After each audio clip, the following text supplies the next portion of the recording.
Thunder cracked, a jagged scar of lightning illuminating the skeletal silhouette of Blackwood Manor against the bruised, stormy sky.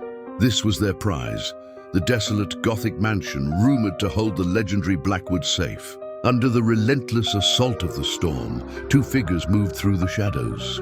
Leo, pragmatic and focused, pried open a groaning window while Mia, his partner, slipped inside, her movements as fluid as the rain itself.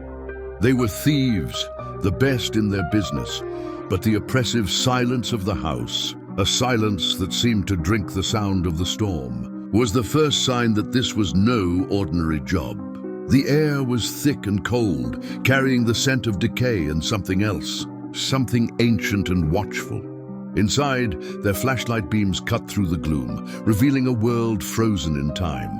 A grand ballroom was draped in cobwebs as thick as shrouds, its furniture entombed in dusty white sheets. As they moved through the labyrinthine halls, they found themselves under the gaze of unnerving, lifelike portraits that lined the walls. The painted eyes of the Blackwood family, stern and judging, seemed to follow their every step. A floorboard creaked upstairs and they froze, listening. A faint, disembodied whisper slithered through the empty halls, a sound like dry leaves skittering across stone. But there was no one there.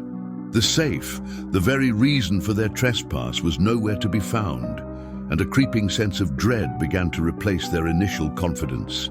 The house was playing with them, its secrets buried deeper than they could have imagined. Their fruitless search eventually led them down a narrow, spiraling staircase into the damp, stone-walled cellar. The air here was even colder, heavy with the smell of wet earth and forgotten wine. Behind a row of crumbling wine racks, Leo's fingers brushed against a section of the stone wall that felt different, a hidden seam in the rock. With a shared effort, they pushed, and a section of the wall ground open, revealing a dark, cavernous space. It was a vault, its heavy iron door left slightly ajar. Excitement surged through them, banishing the fear for a moment. But as they swung the door fully open, their hopes turned to ash. The vault was empty, save for a small, velvet-lined pedestal at its center. And resting upon it, gleaming softly in their lights, was a single antique silver locket. Disappointment and confusion warred on Mia's face. All this for a trinket. Driven by an impulse she couldn't explain, she reached out and picked up the locket. It was cold to the touch, unnaturally so. The moment her fingers closed around it, a deafening clang echoed through the cellar as the massive vault door slammed shut, plunging them into absolute darkness. The oppressive silence returned, deeper and more profound than before.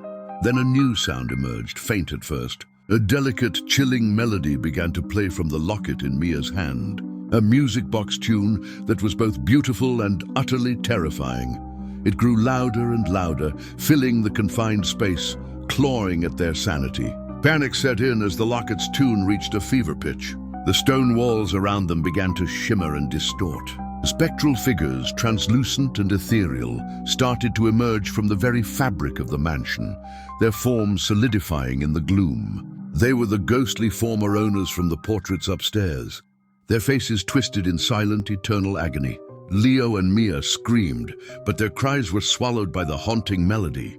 The figures drifted towards them, their cold, insubstantial hands reaching out.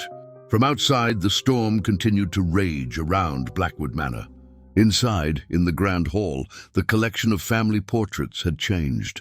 Hanging amongst the stern, painted faces of the Blackwood family were two new portraits, their subjects captured in a moment of pure, undiluted terror, now permanent residents of the house and its cursed legacy.